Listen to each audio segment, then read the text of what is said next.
Good morning, everyone. Let me start chapter number 5, Newton's laws of motion. In this chapter, in the previous lecture, we discussed the doubts of exercise 5.2. Next, we continue this topic, exercise 5.3. 5.3 में पहले कुछ articles हैं, then इसके ऊपर based आपके examples. ठीक है, सो इसे आप फ्री माइंड होके देखो. टॉपिक इजी है. Okay, so now topic is motion of two bodies connected by a string. इसका मीनिंग, एक स्ट्रिंग जिससे हमने दो बॉडीज को कनेक्ट किया. एक स्ट्रिंग तो उसके दो एंड होंगे, तो दोनों एंडों से हमने एक एक बॉडी को कनेक्ट कर दिया, मीन्स टू बॉडीज को कनेक्ट किया. Then we are discussing its motion, कि उसमें मोशन किस टाइप की होगी. ठीक है. Now the tension in a light inextensible string. अब यहाँ दे रखी है, अगर हमें गिवन होता है tension in a light inextensible string. Now what is this, break कर करके देखते हैं. फर्स्ट ऑफ ऑल देखिए, what is inextensible string. Inextensible string, कोई हम स्ट्रिंग कंसीडर करते हैं, अगर उसकी लेंथ इंक्रीज नहीं होती, सेम रहती है, then it is called inextensible string. A string, the length of any portion of which remains constant, is called an inextensible string or inelastic string. Next, the meaning of light. Light का meaning है, अगर उसका weight बहुत कम है as compare to other forces, तो उसे हम नेग्लेक्ट कर सकते हैं. Then that kind of string is called light string. If further its weight can be neglected in comparison to other forces, then it is called light inextensible string. ठीक है. Next is tension. तो आपने statics में पढ़ा हुआ था chapter number 8 virtual work में. अगर हम कोई भी स्ट्रिंग कंसीडर करते हैं, suppose A B is a string, ठीक है, एक सिंगल स्ट्रिंग है, तो उस केस में एक टाइप का फोर्स प्रोड्यूस होता है, that is called tension T, और इसकी डायरेक्शन होती है इनवर्ड. तो ये जो भी आपका पॉइंट होगा, एंड होता है उसके, हर एक पॉइंट पे एग्जिस्ट करता है. लाइक ए पॉइंट है तो उस पर एक फोर्स टी एक्ट करेगा in inward direction. Same B point पे टी फोर्स एग्जिस्ट करता है इन इनवर्ड डायरेक्शन. ये एक्चुअल में इनवर्ड डायरेक्शन में क्यों होता है? When you stretch the string, जब आप स्ट्रिंग को स्ट्रेच करते हैं, then it tries to return its original position, तो वापस अपनी पोजीशन पे आने की कोशिश करता है, मींस अंदर की तरफ मूव करने की कोशिश करता है. It is due to the tension T. ठीक है. अब इस केस में अगर आपकी सिंगल स्ट्रिंग है, तो उस केस में टेंशन आपकी सेम रहेगी. Tension in the string remain same through out its length. ठीक है, चाहे वो स्ट्रिंग हमारी स्ट्रेट हो या फिर किसी पुली से या किसी चीज के ऊपर से पास हो रही हो. ठीक है. बट अगर हम दो स्ट्रिंग कंसीडर कर रहे हैं, दोनों को ज्वाइन करके हम दो अलग अलग स्ट्रिंग कंसीडर करते हैं, then tension will be different. ठीक है. These are just basic concept which are used. Now the article. ये आर्टिकल्स आपके इम्पोर्टेंट हैं. आर्टिकल कई बार बाय जो इनकी ये दे रखी है, इसके अंदर इनकी स्टेटमेंट आएगी और उसके अकॉर्डिंग फिर आपको प्रूफ देना होता है. ठीक है. तो ये आर्टिकल थोड़ा ध्यान से देखना, और इसके रिजल्ट्स भी आगे क्वेश्चंस में यूज होंगे. Now article is two masses m1 and m2, where m1 is greater than m2, are suspended by a light inextensible and flexible string which passes over a smooth fixed and light pulley. First of all हमने एक string consider की. String के दोनों and से दो masses को connect किया, एक m1 दूसरा m2. m1 mass greater than m2 given है, और string passes over a smooth और फिक्स्ड पुली. ये एक पुली के ऊपर से पास होती है. पुली किस तरीके की होती है आपकी, इस टाइप की सर्कुलर फॉर्म में पुली होगी. इसके ऊपर से हमने एक स्ट्रिंग, आप इसे देखना स्टार्टिंग में कैसे हमें ड्रॉ करना है. ठीक है. फर्स्ट ऑफ ऑल ये आपने एक पुली ड्रॉ की, देन इसके ऊपर से एक स्ट्रिंग पास हो रही है. ठीक है. अब यहाँ से एक बॉक्स आप बना देना. सो इसे मास m1 कनेक्ट करते हैं और इसे मास m2. ये एक बॉक्स इधर बना देना. आप रेक्टेंगल भी बना सकते हो, स्क्वायर शेप भी बना सकते हो. ठीक है.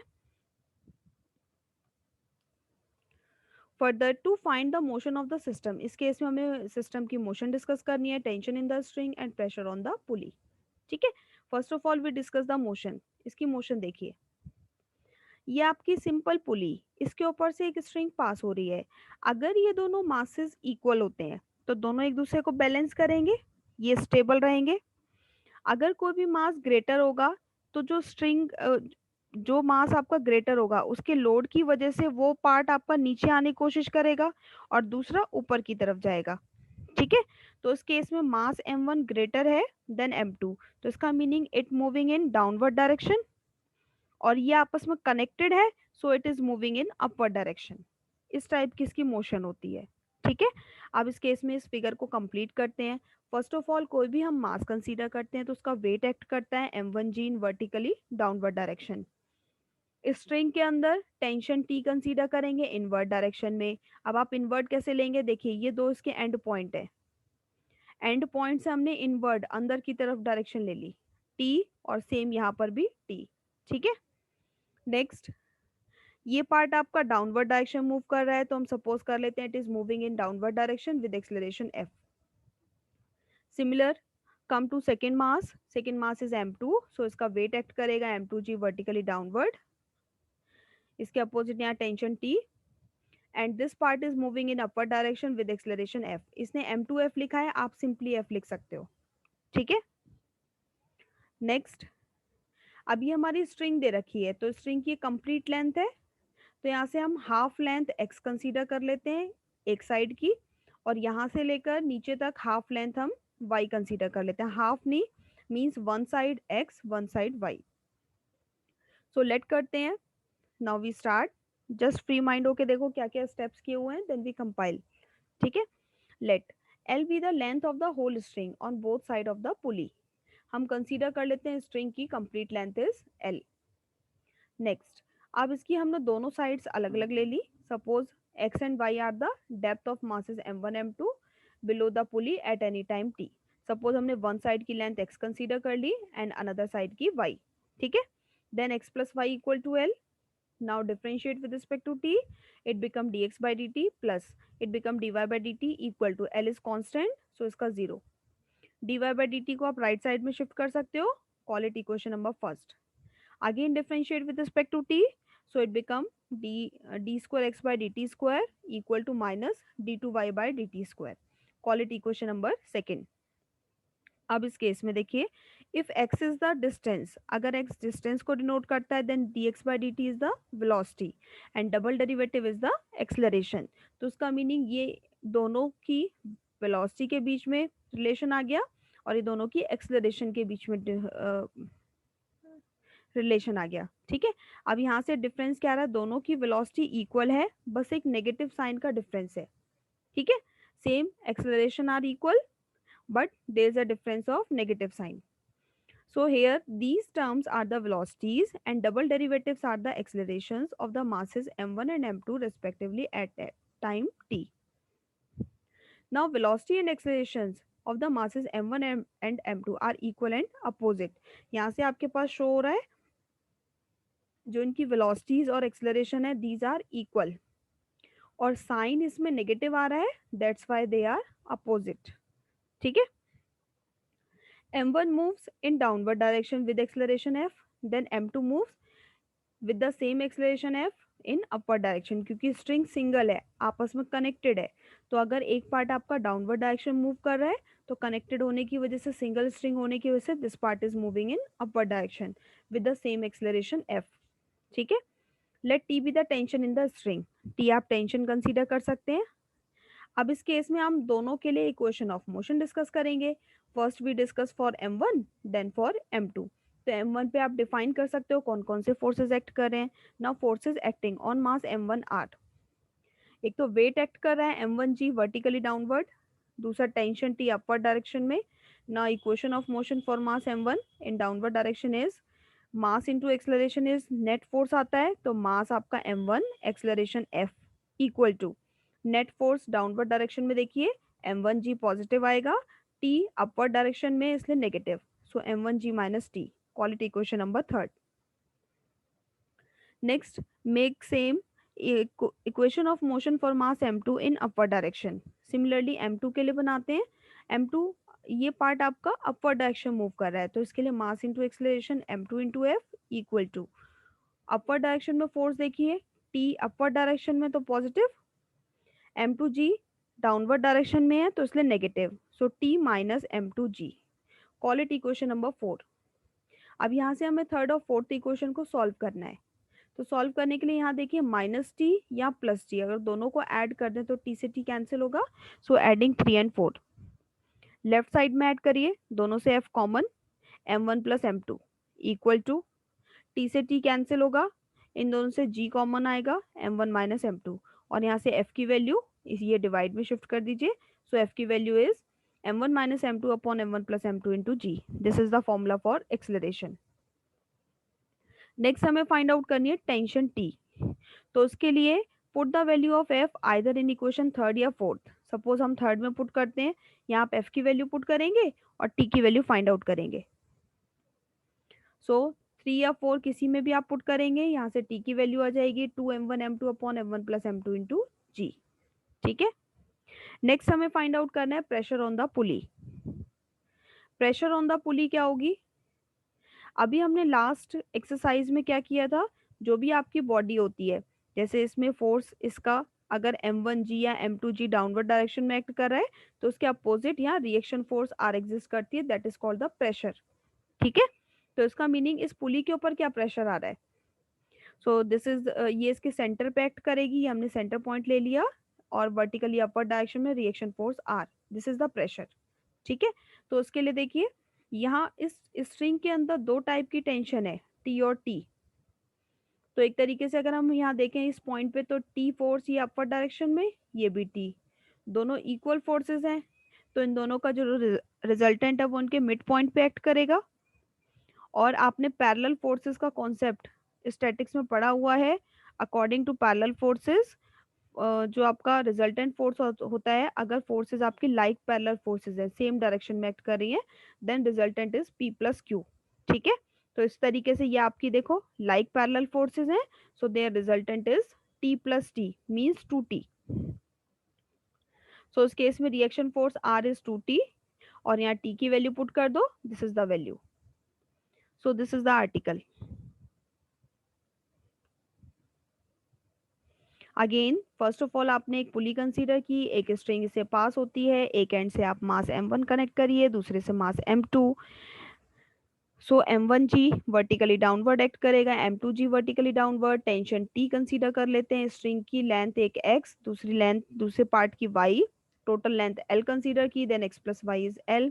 One time differentiate, dy by dt को राइट में शिफ्ट किया, अगेन डिफरेंशिएट किया, so these are the velocities and these are the एक्सेलरेशंस।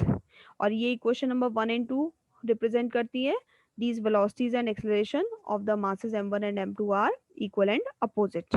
ठीक है, नेक्स्ट m1 मास ग्रेटर है then m2, so it moving in downward direction, at it moves in upward direction. Next you will make equation of motion for m1, then equation of motion for m2। तो यहाँ से आपकी दो equations आ जाएंगी, equation number third and fourth, दोनों को आपको एक बार ऐड करना है, तो एफ की वैल्यू पुट कर दो आइदर इन थर्ड या फोर्थ, तो यहाँ से टी की value, next pressure on the pulley is R, it is 2t, this is the value, so this is the article. Next आई है इसकी कोरोलरी, ये कई बार 2 मार्क्स में आ जाती है। The pressure on the pulley is always less than the sum of weight. Pressure on the pulley का meaning R is always less than sum of weight का मीनिंग दोनों मासेस का वेट होगा, सो m1g प्लस m2g, ये हमें proof करना है। तो उसके लिए r को हम इधर शिफ्ट करके ये वैल्यू फाइंड आउट कर लेते हैं, m1g plus m2g minus r, r means 2t। Now substitute the value, यहाँ पे r की आप वैल्यू पुट कर दो, दोनों से g common, then taking LCM, LCM लेंगे, इसका स्क्वायर आप ओपन करना और इसमें से आप माइनस करोगे, then it will become the square of m1 minus m2। ठीक है, अब इसमें देखिए ऊपर आपका होल स्क्वायर दे रखा है, so it is always positive, masses भी हमेशा पॉजिटिव होते हैं and g is also positive, so this value is always greater than 0। Next R को इधर शिफ्ट कर दो, so this means pressure on the pulley is always less than sum of weight, hence proved. Second corollary, the tension in the string is equal to the weight which is the harmonic mean between two weights, means tension in the string, tension हम t consider कर लेते हैं, string के अंदर tension t consider करते हैं, then this is equal to the weight, किसी weight के इक्वल है, तो वेट हमेशा हम लेते हैं m इंटू जी। तो यहाँ वेट जनरल दे रखा है तो इसलिए हमने कैपिटल M कंसीडर किया, कोई पर्टिकुलर वेट गिवन नहीं है, ठीक है। So capital M into g, where this weight, further इस वेट के लिए डिफाइन किया है, this is the harmonic mean between two weights, means this capital M g is the harmonic mean between m1g and m2g, ठीक है। First of all let us discuss the concept of harmonic mean. What is harmonic mean, ये आपने 11th class में पढ़ा होगा। Suppose A B C three numbers are in harmonic progression, ये आपका harmonic progression से आता है, ठीक है। तो उसके लिए कंडीशन होती है if their reciprocals are in AP, कोई भी तीन नंबर अगर एचपी के अंदर है then their reciprocals are in AP. और एपी की कंडीशन होती है मिडिल वाले का ट्वाइस करते हैं, 2/b equal to sum of extremes, means 1/a plus 1/c। या अगर आप एबीसी नंबर लेते हैं तो उसमें आप लेते हैं 2b equal to a plus c. Same ये नंबर्स आपके दे रखे हैं तो इसमें कंडीशन बनेगी 2/b equal to 1/a plus 1/c। तो उसका meaning if A B C numbers are in HP तो उसके लिए कंडीशन आती है आपकी मिडिल वाले के लिए 2/b equal to 1/a plus 1/c। Same अगर इसमें हम सेम कंडीशन अप्लाई करें then condition will become 2/mg, ये वैल्यू इन दोनों का हार्मोनिक मीन है तो इसका meaning 2/mg equal to 1/m1g plus 1/m2g। तो ये हमें प्रूफ करना है। सो यहाँ कंसीडर करते हैं t equal to M g, T की वैल्यू ऊपर से आप पुट कर दीजिए। अब इस केस में हमें जो फॉर्मेशन लेके आनी है उसके अकॉर्डिंग सेटिंग करते हैं। यहाँ 2/mg चाहिए तो 2 और कैपिटल mg को इधर शिफ्ट कर दो, ठीक है। और बाकी इस वाली रिमेनिंग टर्म को आप राइट साइड में शिफ्ट करेंगे। सो m1 प्लस m2 न्यूमरेटर में आ जाएगा, यहाँ से m1 m2g डिनोमिनेटर में। नाउ इसे सेपरेट कर लो, m1 के अपॉन में ये कंप्लीट टर्म आएगी तो इससे m1 से m1 cancel, remaining is 1/m2g plus फिर m2 के अपॉन में ये कंप्लीट टर्म आप शिफ्ट करेंगे तो m2 से m2 कैंसिल, 1/m1g। m1g को आप पहले लिख सकते हैं देन m2g को, यही रिजल्ट हमें प्रूव करना था, hence proved.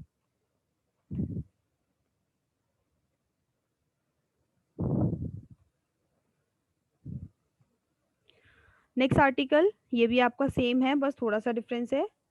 Next is motion on a smooth horizontal plane. अब यहाँ हम दो टाइप के प्लेन कंसीडर करते हैं, one is smooth horizontal plane and another is rough horizontal plane, ठीक है। फर्स्ट ऑफ ऑल स्मूथ के लिए देखिए,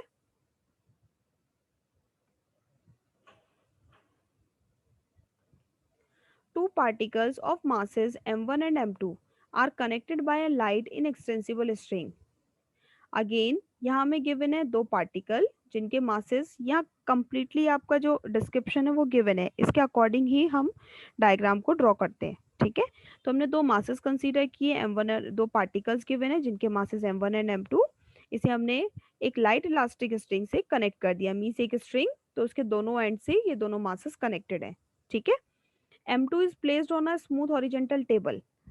फर्दर ये कहता है कि एक स्मूथ हॉरिजेंटल टेबल जिसके ऊपर हम m2 को प्लेस्ड करते हैं। तो यहाँ से डायग्राम देखिए, एक हमने टेबल कंसीडर की, इसके ऊपर एक m2 मास प्लेस कर दिया। The string passes over a light pulley at the edge of the table, edge का meaning end of the table, एक टेबल का ये एक एंड पार्ट है, तो इस पे हमने एक पुली कनेक्ट की और स्ट्रिंग इसके ऊपर से इस तरीके से पास होती है, ठीक है। And m1 is hanging freely, और इसके दूसरा जो एंड होगा, एक एंड आपका ये आ गया जहां से m2 कनेक्टेड है और दूसरे एंड से हमने m1 को कनेक्ट किया और ये फ्रीली हैंग कर रहा है। Then find the motion, tension in the string and pressure on the pulley. इसके बाद हमें ये सारी टर्म्स फाइंड आउट करनी है। First of all we make the diagram, तो उसके लिए आपकी टेबल या आपने m2 मास कंसीडर किया अकॉर्डिंग टू क्वेश्चन, यहाँ एक पुली हम कंसीडर करते हैं at the edge of the table, इसके ऊपर से एक स्ट्रिंग पास होती है, ठीक है। यहाँ उसके दूसरे एंड से हम एक मास m1 कनेक्ट करते हैं। तो फर्स्ट ऑफ ऑल m1 के लिए इसका वेट एक्ट करेगा m1g वर्टिकली डाउनवर्ड। स्ट्रिंग के अंदर टेंशन T कंसीडर करते हैं इनवर्ट डायरेक्शन में। नेक्स्ट m2 के लिए भी मास, उसका वेट एक्ट करता है m2g वर्टिकली डाउनवर्ड, ठीक है। अब ये वाला एंड आपका फ्री है तो लोड की वजह से क्या होगा, ये डाउनवर्ड डायरेक्शन में नीचे आने की कोशिश करेगा, so this part is moving in downward direction. ये आपस में कनेक्टेड है तो ये आपका टूवर्ड्स राइट मूव करेगा। जब ये नीचे की तरफ आएगा तो ये वाला पार्ट आपका राइट की तरफ मूव करेगा। ठीक है, तो सपोज कर लेते हैं they are moving with acceleration F. Next, जब भी दो बॉडीज आपस में कांटेक्ट में होती हैं then according to Newton's laws third law of motion, इसका वेट अगर m2g डाउनवर्ड एक्ट कर रहा है तो उसके अपोजिट एक रिएक्शन फोर्स एक्ट करता है r इन अपवर्ड डायरेक्शन। ठीक है, ये तब होता है जब कोई भी दो बॉडीज आपस में कांटेक्ट में है। यहाँ m1 किसी के कांटेक्ट में नहीं है तो इसलिए इस पे ऐसा रिएक्शन फोर्स नहीं आएगा। इसमें ये टेबल के कांटेक्ट में है तो टेबल की वजह से इस पे रिएक्शन फोर्स r जनरेट होता है। ठीक है, अब आर्टिकल की स्टार्टिंग सेम है जैसे अभी हमने फर्स्ट आर्टिकल में की। Let l be the whole length of the string, x and y दोनों डिस्टेंसेस कंसीडर कर ली, मीन्स एक पार्ट आपका एक्स दूसरा वाई। ठीक है, then total length x plus y equal to l. Now differentiate with respect to t, d y by d t को right side में शिफ्ट कर दो। Again differentiate with respect to t, double derivatives आ गए। So single derivative denote the velocity and double derivative denotes the accelerations. So these are the velocities and acceleration of masses m1 and m2. Let f be the common acceleration, t is the tension in the string. Now mass m1 moving in downward direction, so making equation of motion in downward direction. बनाइए यहाँ से mass into acceleration m1f equal to, यहाँ से आ जाएगा आपका m1g minus T. Call it equation number first. Next m2 के लिए बनाते हैं equation of motion for mass m2। m2 के अंदर एक तो आपके पास इसमें दो टाइप के फोर्सेस एक्ट कर रहे हैं, एक वर्टिकल डायरेक्शन में और एक हॉरिजेंटल में। ठीक है, वर्टिकल के अंदर तो ये आर इसको बैलेंस कर रहा है क्योंकि इसमें वर्टिकल डिस्प्लेसमेंट नहीं है, ये टुवर्ड्स राइट इस साइड मूव कर रहा है। ठीक है, तो उसका मीनिंग इसके अंदर एक तो आएगा R equal to m two g, R equal to m two g. ठीक है, दूसरा आप हॉरिजेंटल डायरेक्शन में बनाइए। हॉरिजेंटल के अंदर mass into acceleration equal to net force होता है, so mass m two acceleration f equal to net force. Net force इसमें सिर्फ एक ही फोर्स है टी और वो भी इसी डायरेक्शन में है तो इसलिए पॉजिटिव आ जाएगा। Now these are equation number 1 and 2। दोनों को सॉल्व करने के लिए इन दोनों को ऐड कर दो, टी से टी कैंसिल होगा। यहाँ से लेफ्ट साइड में m1 one plus M two into f आ जाएगा इक्वल टू m1g, और यहाँ से f की वैल्यू, फर्दर f की वैल्यू पुट इन इक्वेशन 2, 2 में पुट कर दे तो यहाँ से आपकी t की वैल्यू आ जाएगी। ठीक है, नेक्स्ट प्रेशर ऑन द पुली वाला पार्ट नेक्स्ट लेक्चर में डिस्कस करते हैं। सो अभी आप यहीं तक कंप्लीट करना। ओके।